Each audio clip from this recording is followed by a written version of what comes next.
Buongiorno, bentornati con l'informazione in diretta di Telefriuli che partiamo subito aprendo con le Olimpiadi. Sarà Jonathan Milan, infatti il terzo medagliato friulano alle Olimpiadi di Tokyo.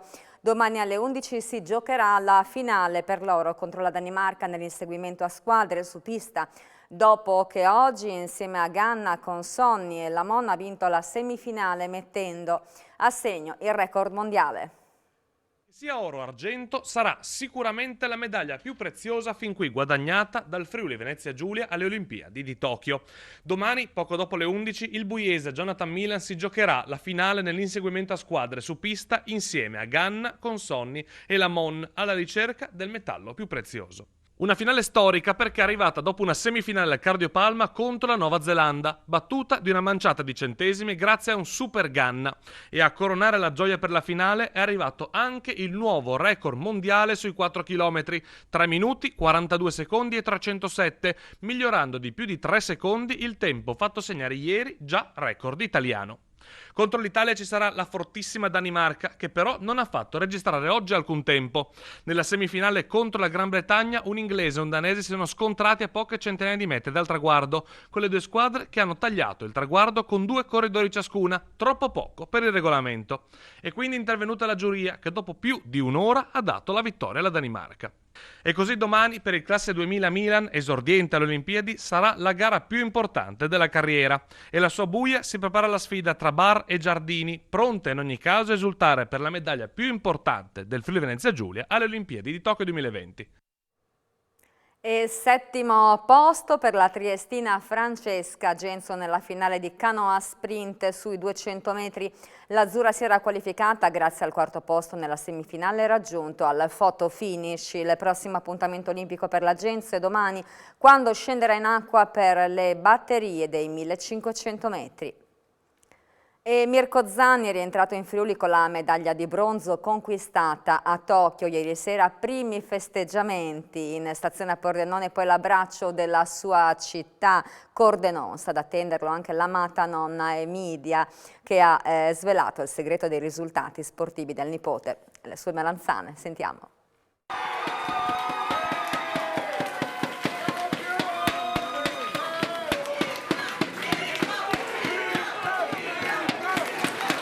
Mirko Zanni, sicuramente una grandissima emozione quella di indossare questa medaglia al collo, di vincerla, ma una grande emozione anche quella di tornare a casa a Pordenone e Cordenone e ricevere questo applauso e questo abbraccio da queste due comunità. Sì, è qualcosa di indescrivibile. Non mi aspettavo tutte queste persone, però se continuo a lottare anche per tutti loro. Sapevo chi c'era a casa e sapevo cosa stavo facendo e non potevo deluderli. Pesistica Pordenone è dove sono cresciuto, sono nato, cresciuto e posso solo dire grazie. La nonna è la mia più grande fan e mi supporta sempre, mi fa da mangiare, soprattutto le sue melanzane che sono buonissime e ovviamente al nonno che non ho mai nominato ma stavo aspettando l'occasione giusta, infatti andrò a trovarlo stasera.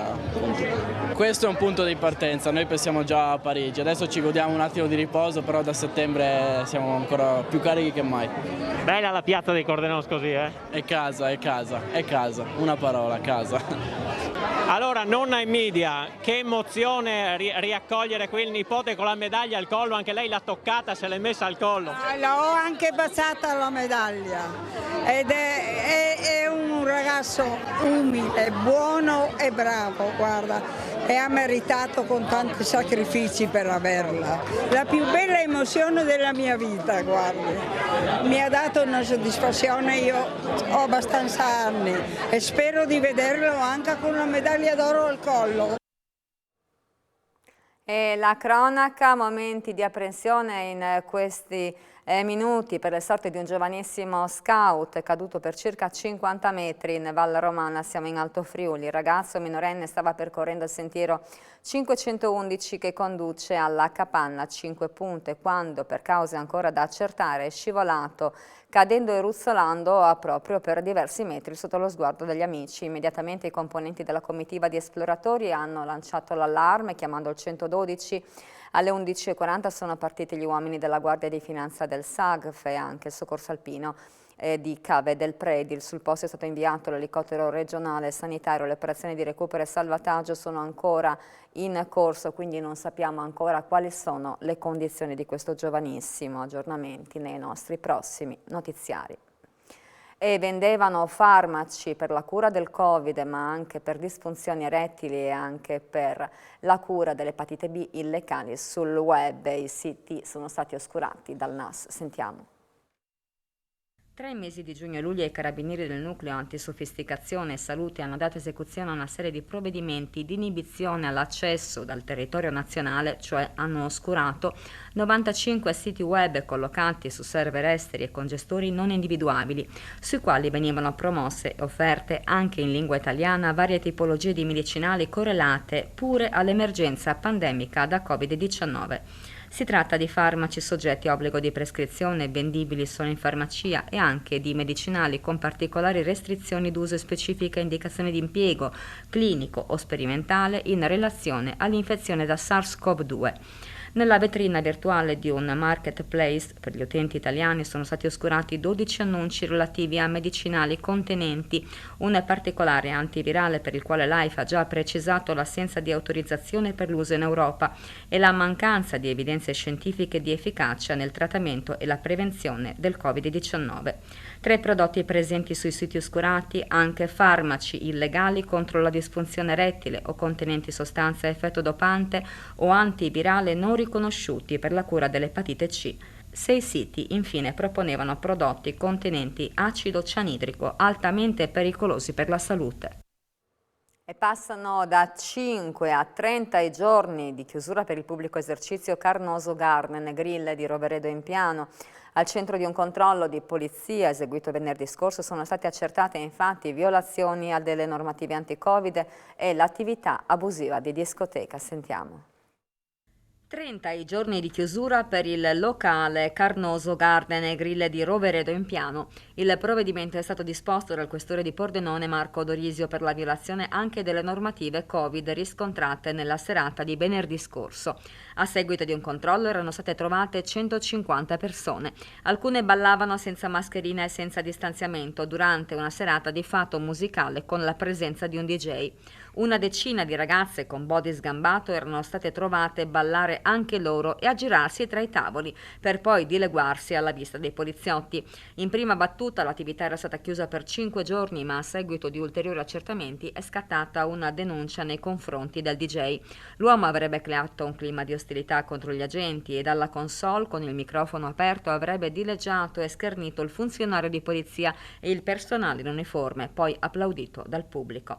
È stata accertata anche l'attività di discoteca abusiva. Da qui il nuovo provvedimento quindi di sospensione dell'attività per 30 giorni. E i sindacati della sanità FIALS e Vigili del Fuoco CONAPO hanno presentato una proposta per rendere più rapidi ed efficienti gli interventi di soccorso. Proposta accolta dalla Giunta con un ordine del giorno presentato dal Movimento 5 Stelle. Semplificare la procedura per rendere i soccorsi più rapidi ed efficienti, i sindacati CONAPO del Vigili del Fuoco e FIALS della Sanità hanno lanciato la proposta per far interagire la centrale NUE 112, il SORES e quella dei Vigili del Fuoco. Quello di avere una linea di conferenza sempre attiva che permetta a tutti gli operatori degli enti tecnici e sanitari, Vigili del Fuoco e 118 di poter contemporaneamente valutare le richieste fatte da chi richiede soccorso in regione, in modo che ognuno possa valutare per le proprie competenze e inviare i mezzi e le attrezzature e rispondere nel modo migliore ai cittadini di questa regione. L'idea formulata anche da Dino Roggi della FIALS in realtà è già attuata per gli interpreti quando a chiamare sono cittadini stranieri. Damian Nacini del CONAPO ha sottolineato l'importanza dell'intervento presentato a tutti i capigruppo in Consiglio regionale ma tradotto in un solo ordine del giorno, accolto dalla Giunta, a firma Movimento 5 Stelle. Noi abbiamo presentato al Presidente Massimiliano Fedriga e al Vicepresidente Riccardi una proposta che possa vedere contemporaneamente l'attivazione del soccorso sia sanitario che tecnico.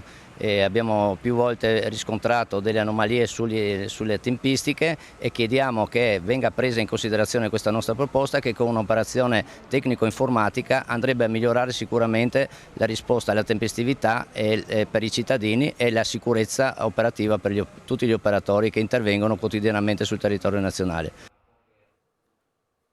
Erano pronti a scappare con le valigie piene di refurtiva rubata, tra cui in un appartamento. 3 giovani cittadini serbi però non l'hanno fatta franca, sono stati arrestati dalla polizia.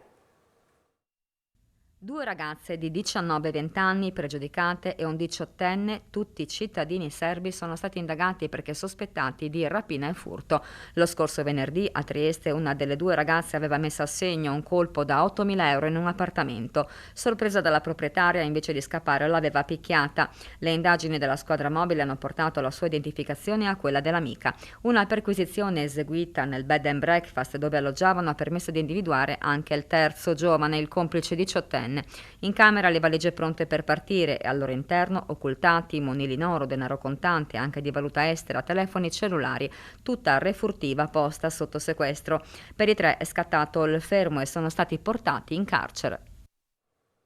Aperta 6 giorni su 7 a Resiutta in agosto la mostra dedicata alle miniere del Rio Resartico. Racconta gli aspetti geologici del territorio che per oltre un secolo hanno consentito alla comunità locale di vivere. Siamo andati a visitarla per voi.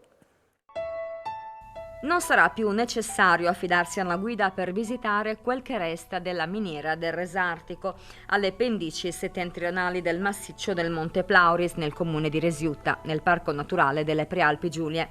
La prima parte della galleria, che si raggiunge dopo un'ora e mezza di cammino, è infatti accessibile. Per conoscere la sua lunga storia, dal 1 agosto resta aperto per tutta la settimana, escluso il lunedì, e a ingresso libero, il Museo della Miniera che si trova in paese a meno di 1 chilometro dalla statale 13 Pontebana.